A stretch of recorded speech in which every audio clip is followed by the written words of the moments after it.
Alors, très rapidement, Immanence, bon, peut-être un certain nombre de gens ne connaissent pas. Donc, on existe depuis quand même une petite vingtaine d'années.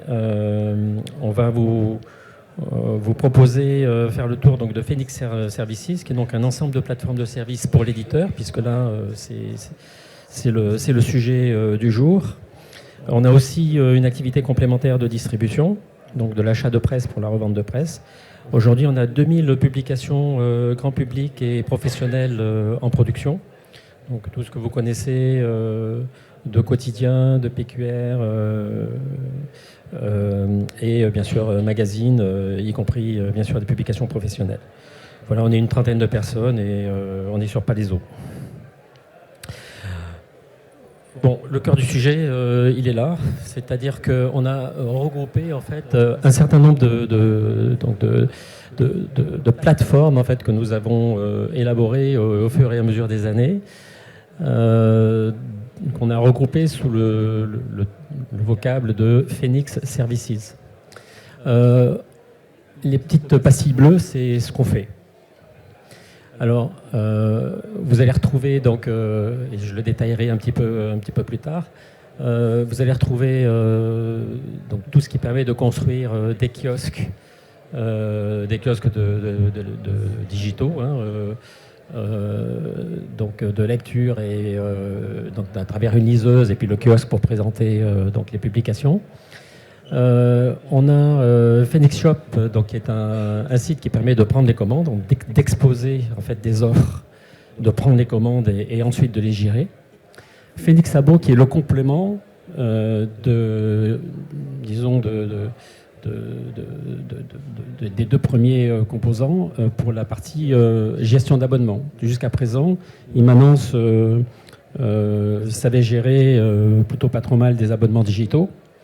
On a fait ça depuis très très longtemps. Ce qui est nouveau, c'est qu'on sort une gestion d'abonnement papier. Donc avec routage, avec tout ce qui est rendre relance, etc. Phoenix Publish, je passe pour l'instant. On fait des apps, bien sûr, parce que quand on fait des kiosques en ligne, on nous demande fréquemment de faire des apps. On a des modules Paywall et SSO. Alors ça, c'est un peu plus technique, je ne sais pas si ça vous parle, mais Paywall, c'est quand on présente le début de l'article sur un site web et puis qu'après, on vous dit, bah, tiens, inscris-toi à la newsletter. Donc très bien, ça te libère l'article. Et puis après, on te dit, bah, tiens, tu vas peut-être regarder une vidéo, mais sinon, tu peux t'abonner. Donc, voilà. Donc sans faire des choses extraordinairement compliquées et beaucoup de flonflons, en fait, on a la mécanique, on propose la mécanique qui permet de construire des scénarios.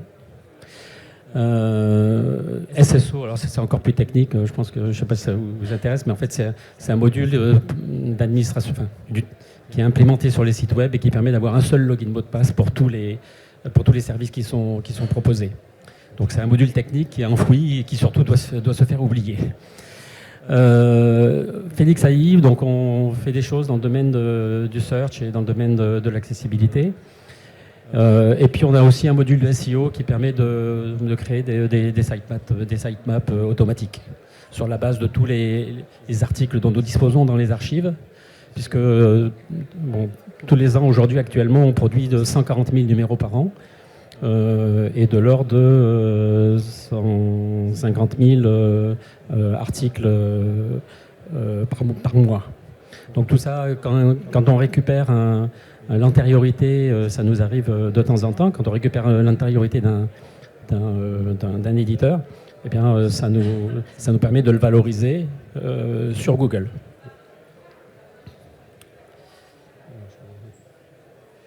Bon, alors là, très vite, de toute façon, tout ça va être très bref. Donc, très vite, je vais vous montrer... alors, non, pardon. Je vais me remonter parce que l'essentiel de la conversation, avant que je vous montre des choses, mais l'essentiel, il est là. C'est-à-dire que nous, on dit qu'on a un ensemble de plateformes et qu'il y a des bénéfices qui sont importants pour l'éditeur.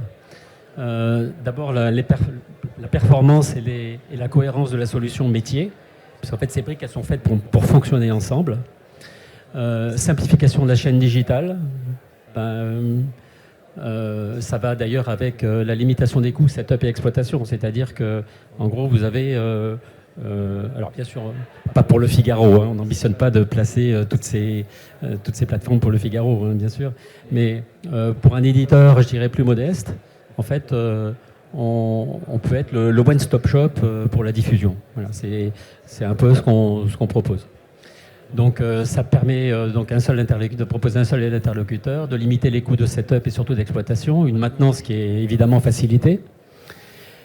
Et puis dans la mesure où ce sont des plateformes produits, donc il y a peu de développement spécifique sur ces plateformes, eh bien vous allez profiter des évolutions qu'on fait à l'occasion d'un éditeur ou d'un autre, ou bien qui sont dans notre roadmap produit. Et donc, vous pouvez en profiter simplement parce que c'est une formule de location de service. Mais pour autant, bien sûr, l'éditeur choisit les plateformes dont il a besoin, parce qu'on sait très bien qu'on arrive dans un monde qui existe, hein, avec son... Et donc, on dispose donc d'un module qui s'appelle Phoenix Connect, et donc qui permet de s'intégrer à n'importe quel écosystème existant, qu'il s'agisse de sites web, d'une gestion d'abonnement existant si elle existe, etc., etc. Voilà. Globalement, le discours, il est là. Tout le reste, c'est pour vous expliquer les plateformes. Hein. Alors, donc là, on propose bien sûr une liseuse web, hein, donc qui est responsive, avec mode page et article, qui est personnalisable complètement, dans lesquels je vais vous montrer qu'on peut mettre en place des tags sémantiques, on peut mettre des bonus, on peut avoir du search bien sûr, on peut proposer une traduction dynamique dans une autre langue. C'est-à-dire que si vous avez un kiosque qui lui est multilingue, vous pouvez traduire dynamiquement le contenu. Et puis on a différentes options. Bon, alors je vais vous montrer juste pour instrumenter une ou deux choses. Alors je vais peut-être juste... je ne sais pas si j'ai celui-là. Alors il m'embête là.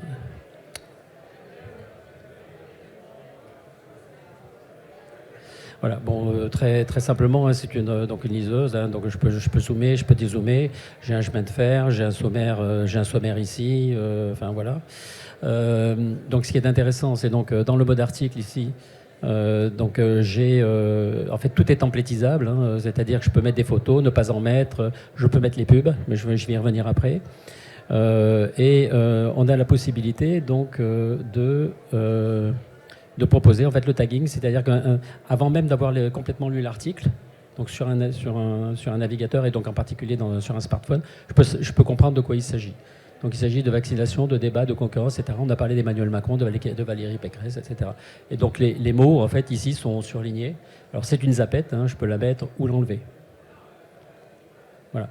Donc on a ce genre de petites choses. On peut aussi proposer un mur d'images et ça me permet d'aller directement à un article s'il faut. J'ai autre chose qui est un nuage de tags. C'est-à-dire que ça vous permet de savoir tout de suite de quoi il s'agit dans le numéro. Cette même fonctionnalité pourrait être d'ailleurs sur le store, hein, c'est-à-dire sur le store ou sur le kiosque. Mais là, c'est au sein d'un numéro. Donc là, si je vois, par exemple, on parle de pandémie, quels sont les articles dans le numéro dans lesquels on a parlé de pandémie? Ils sont tous là.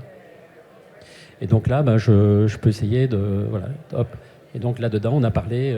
donc cet article-là, en fait, a été tagué pour parler de pandémie. Voilà. Donc, au-delà de la lecture, en fait, on peut proposer des outils qui vont, je dirais, un petit peu plus loin. Et on enrichit notre liseuse, je dirais, petit à petit. Une autre chose également, c'est ceci. On a un mode alors, je vais le resetter à 0, réinitialiser. Voilà. Donc, en mode normal, les gens qui sont pas malvoyants, qui sont pas 10, je ne sais pas si vous savez ce que c'est un 10. Donc 10 c'est dyslexique, dyspraxique, c'est des gens qui sont normalement corticalisés, donc normalement intelligents, il n'y a pas de problème, mais qui ont des problèmes pour séparer les lettres, pour les reconstituer en mots, de séparer les mots pour les mettre en phrases. Et donc, alors on essaye de détecter cette problématique chez les enfants, parce que évidemment c'est synonyme immédiatement d'échec scolaire, hein, parce que c'est un enfant qui ne veut pas lire, ça pose quand même un problème. C'est comme s'il avait de mauvaises lunettes. Voilà. Enfin, pour les gens qui ont des lunettes, c'est comme s'il avait de mauvaises lunettes en fait. Hein. Et, sauf qu'on reste 10 toute sa vie. Et donc, même si on a des stratégies de contournement, en fait, on ne peut pas s'accommoder de ça, hein, comme on ne peut pas s'accommoder de mauvaises lunettes. Donc, en fait, on a un dispositif en fait, qui nous permet... donc déjà, je peux, si je veux, passer en inverse vidéo ou pas. Hein, voilà.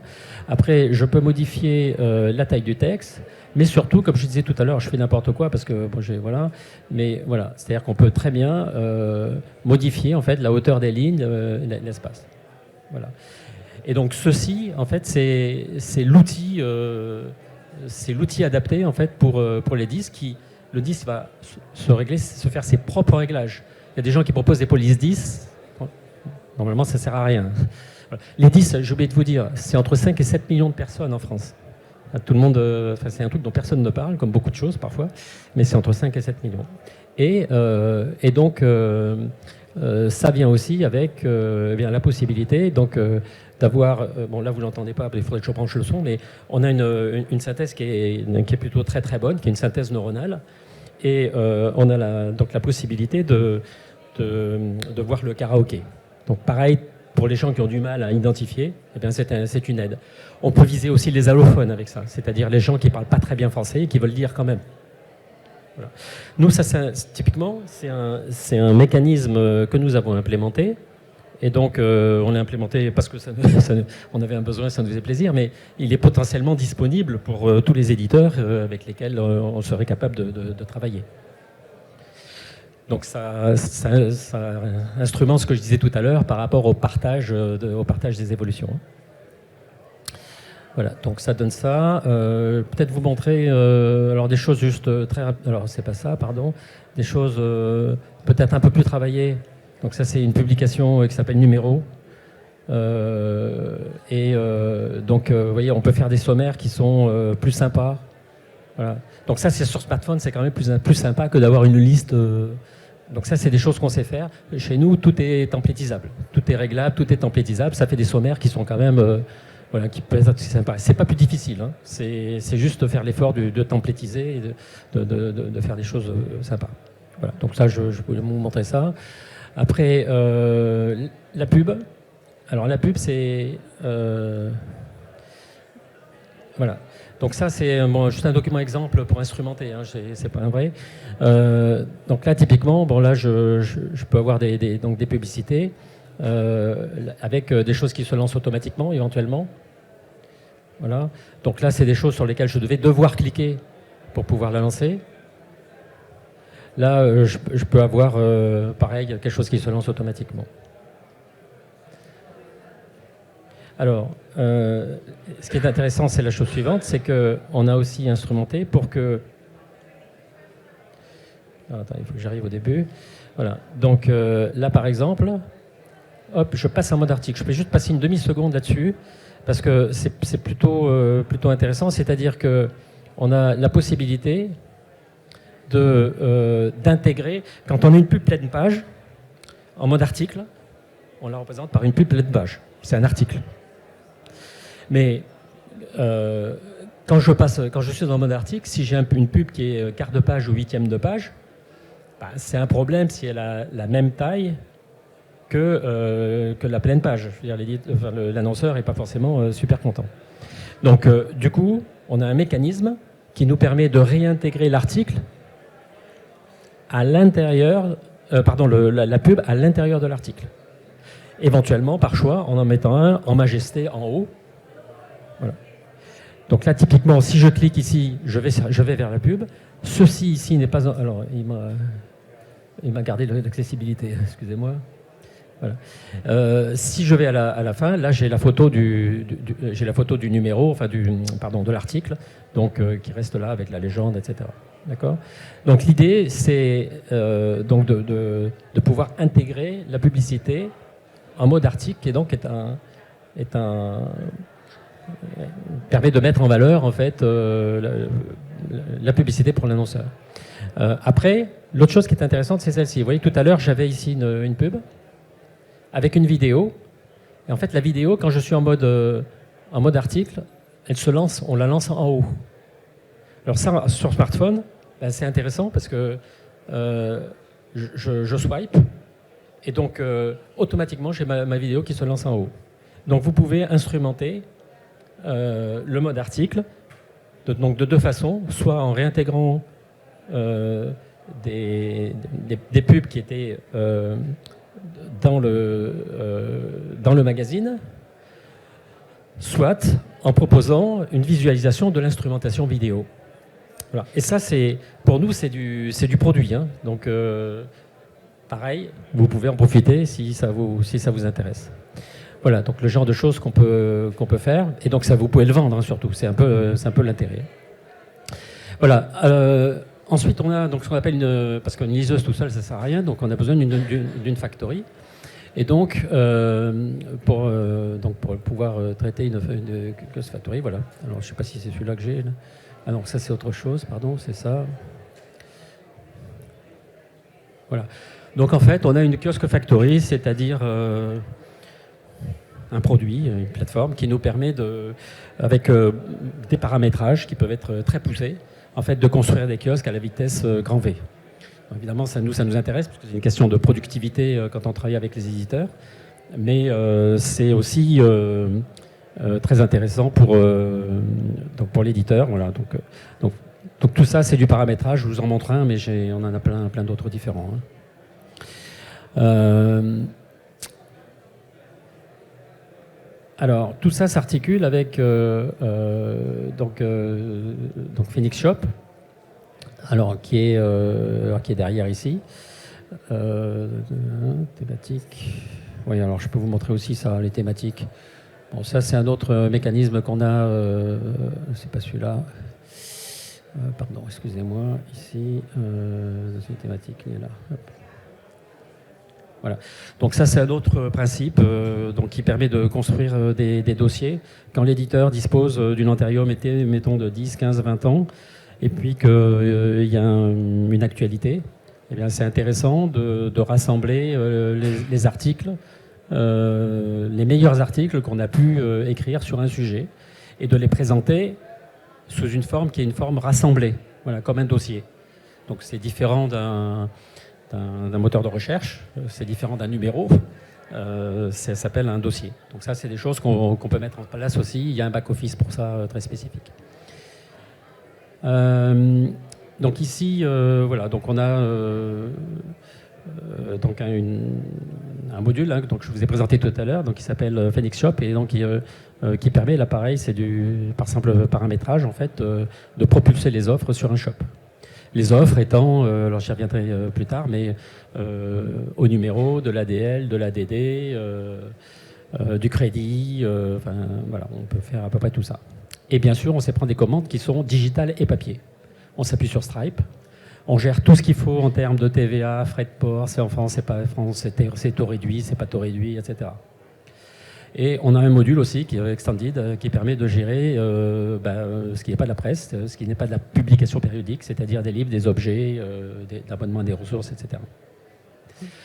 On a un module de search, alors qui est je dirais particulièrement intéressant parce qu'il permet de rechercher instantanément sur toute l'antériorité, y compris si on n'a pas le module article. Vous savez, c'est-à-dire si on n'a pas converti en XML, si on n'a pas converti en mode article, on a quand même la possibilité de chercher dans les pages. Donc on a exploité pendant 10 ans donc le site Retro News de la BNF. On a 18 millions de pages. Donc on n'a pas de problème de puissance. Voilà. Donc c'est le genre de choses qu'on peut faire. Ça veut dire, demain, vous dites, moi j'ai une collection, j'ai 20 ans de collection papier, on la met dans le coffre, on la numérise et on la réinterrogeable tout de suite, sans des coûts extraordinaires.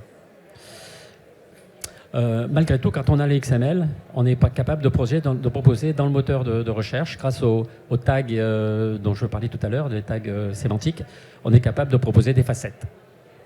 C'est-à-dire les mêmes tags que je vous ai présentés tout à l'heure dans la liseuse, en fait, ils nous servent pour proposer ce qu'on appelle des facettes, hein, c'est-à-dire un peu comme quand vous allez, alors c'est différent, mais vous allez sur Decathlon ou la Fnac, vous recherchez quelque chose et après vous pouvez affiner votre choix en fonction de ce que vous recherchez. Hein. Là, c'est pareil.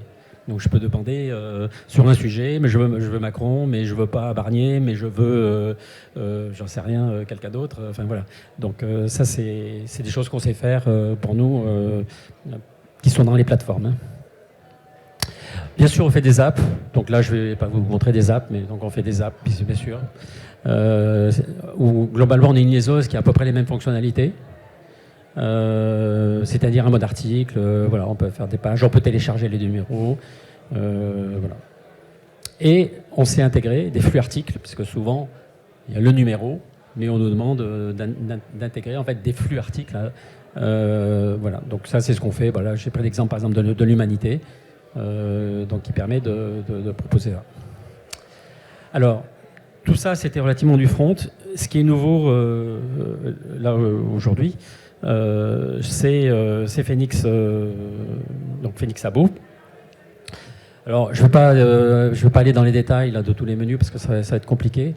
Donc en fait, on a une gestion d'abonnement complète, digital, papier, mixte. On a une large palette d'offres, j'en ai déjà un petit peu parlé. L'articulation avec Phoenix Shop.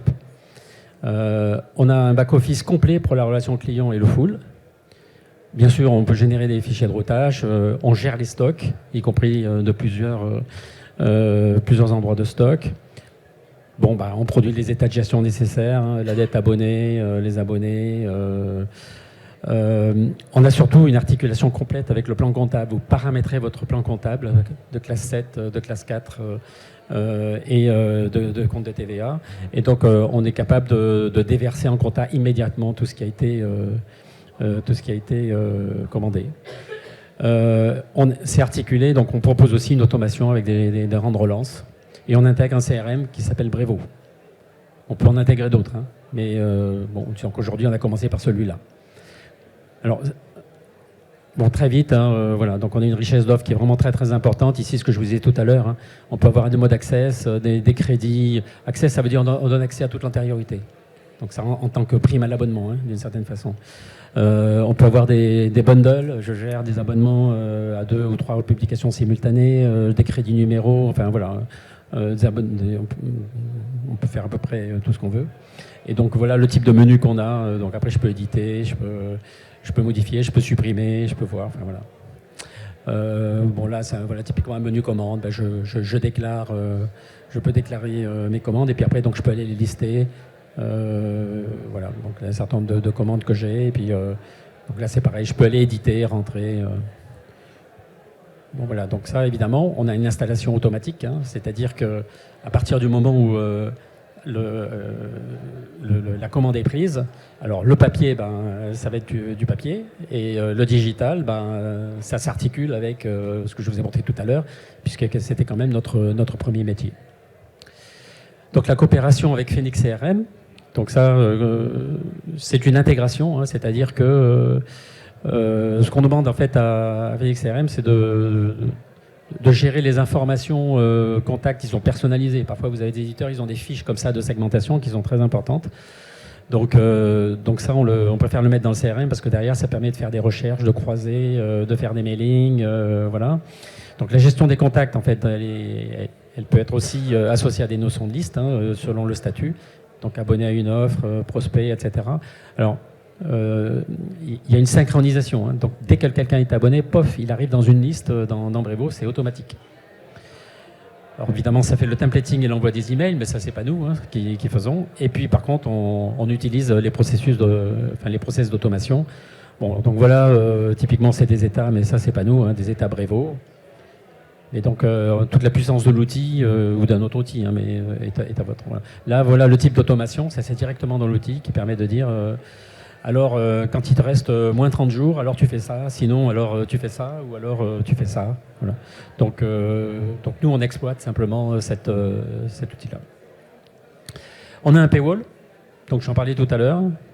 Donc c'est un paywall qui est simple, mais qui quand même, le gros intérêt en fait est de proposer des paramétrages WYSIWYG en fait, de scénario.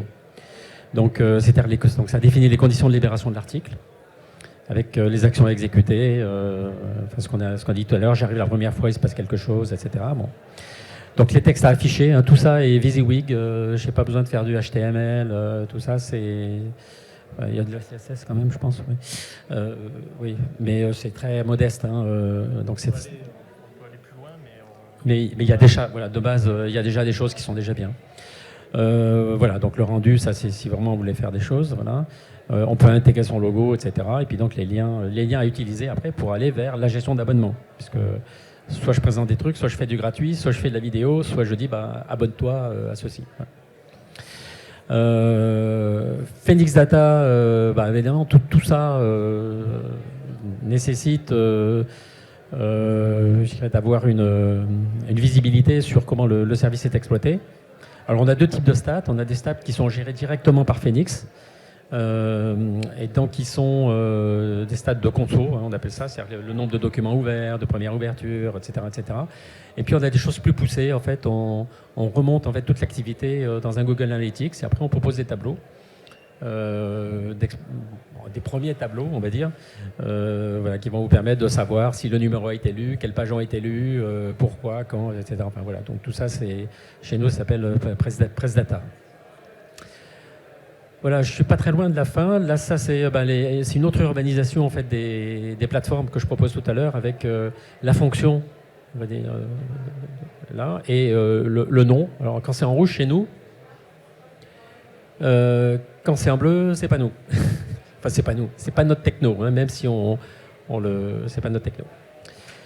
Et alors, ce qu'on a fait, c'est que on propose un module que vous voyez qui est tout petit là, mais voilà, qui s'articule avec un système d'information éditoriale.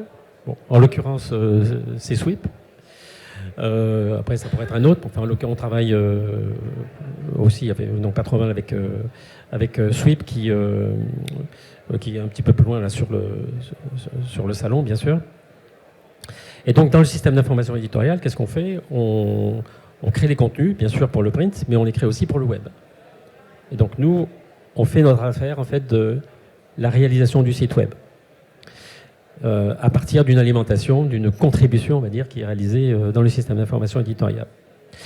Donc ça, c'est quelque chose qu'on peut faire. Et bien sûr, le système d'information éditoriale est en mesure de nous envoyer, donc aux plateformes, je dirais, plus historiques, Phoenix, de nous envoyer les contenus PDF et ou XML qu'on puisse diffuser. Voilà. Donc ça, c'est un module complémentaire. Bon, SSO, on en a parlé tout à l'heure, donc Phoenix SSO. SEO, j'en ai parlé tout à l'heure. Reflow Factory, si à un moment donné, vous avez donc des PDF et vous n'êtes pas équipé pour produire le XML, bon, nous, on en fait 30 ou 40 000, je ne sais plus, par mois, donc on est plutôt bien organisé pour ça. Print Translate, c'est mon dernier produit, rien à voir. C'est une plateforme qu'on a développée et finalisée cet été, et qui vous permet de traduire des documents à des fins de réimpression à des coûts très très bas. Très très bas. On prend le InDesign, on prend un assemblage InDesign, vous me dites je voudrais traduire ça en néerlandais ou en anglais ou en ce que vous voulez, on s'en occupe et on vous le restitue. Vous pouvez quand même dire, donner un avis, le cas échéant, mais voilà. Et prêt à l'impression, c'est-à-dire puisque c'est dans InDesign, donc c'est avec les mêmes exigences de qualité, voilà. Donc on a industrialisé en fait certaines techniques pour être capable de proposer ce service. Et voilà, stand 7, j'avais commencé par là. Voilà, j'ai été un peu rapide parce que je ne peux pas descendre dans le détail. Phoenix Abo, c'est un système d'information. Rien que Phoenix Abo, il faut 1 heure. Donc là, c'est juste pour vous expliquer ce qu'on fait. Et le message général qui est venez nous voir. Et on est à votre disposition pour répondre. Alors, je ne sais pas s'il y a une question ou deux. Je ne sais pas si on a le temps d'ailleurs. Parce que... Il y a une question ? Pas de question ? Ah, j'ai une question. Bonjour, je voudrais savoir, nous on est un acteur uniquement digital, pure player. On ne distingue pas très bien dans l'ensemble de la présentation. Est-ce qu'en tant que pure player, on a intérêt, par exemple, à avoir un CMS de ce type, ou est-ce que c'est, on va dire, un peu trop disproportionné par rapport à la richesse de ce que vous proposez? Alors, c'est pas disproportionné puisque vous avez compris qu'en fait, on adapte en fait la mise en œuvre des plateformes par rapport au contexte. Donc, c'est pas disproportionné. Nous, vous avez compris que nous, Immanence ne gère pas la contribution. Nous, on s'occupe de tout ce qui est diffusion derrière. D'accord ?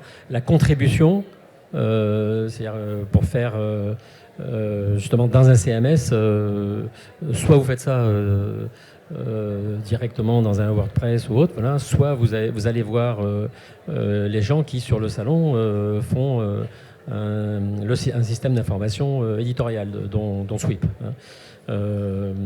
Voilà. Donc après pour la diffusion, paywall, on peut vous proposer le paywall, la publication sur le site web. Enfin, j'imagine que vous avez déjà plus ou moins résolu la chose. Et la gestion d'abonnement, ben, on l'a fait. Hein. Donc si vous voulez proposer de l'accès en on-off ou à l'article, voilà. Donc tout ça, c'est des choses que nous on peut intégrer dans la gestion d'abonnement.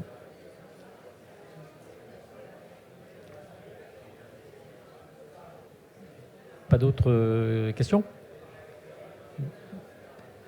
Alors on va libérer la salle, stand numéro 7, si vous avez des choses si vous voulez poursuivre. Merci beaucoup.